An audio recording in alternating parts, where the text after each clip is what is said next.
Okay, this is how to use the automatic buttonhole on the Singer Curvy sewing machine. You have a two-piece automatic buttonhole foot here.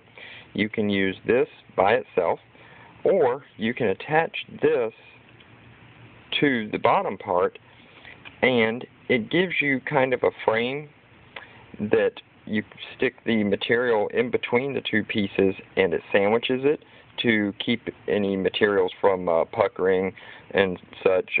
But for the most part, you'll usually just use this foot by itself. But if you find that the material is puckering, then you'll want to use the underplate.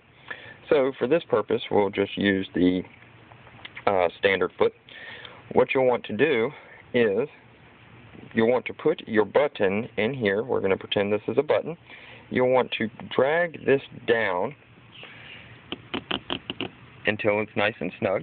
It should be right about in the middle there. Then we're going to go ahead and attach the foot to this.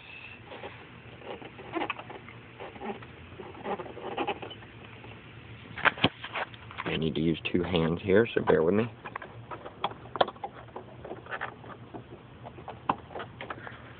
Alright, and we lower the foot, it locks in place, and we're good.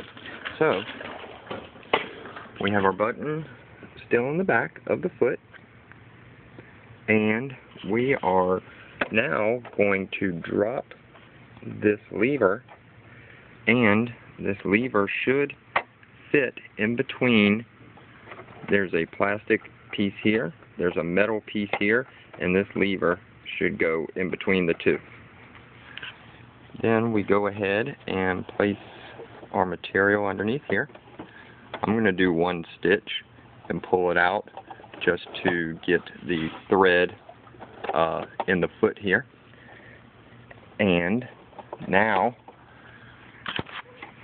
I'm going to replace this material underneath the foot, and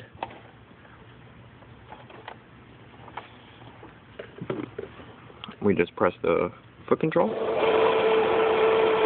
it's sizing the buttonhole for us, and going ahead and sewing all sides. And you'll notice it sews both of the sides of the buttonhole in the same direction, so they're nice and even. And then it'll stop when it's done.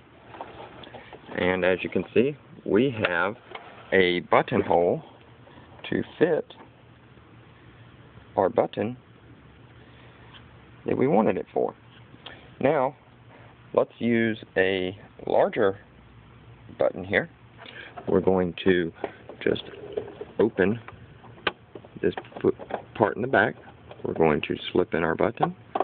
We're going to tighten it up, make sure it's snug. And then we're going to go ahead and lower our presser foot. Our lever is already down.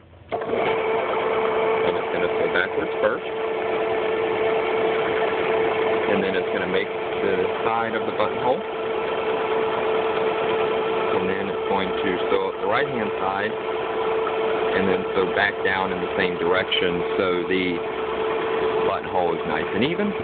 It'll stop when it's finished, and we'll go ahead and pull this out here. And there's our completed buttonhole, and there is the button that we placed in the back of the foot. And here's the first one. And that's all there is to it.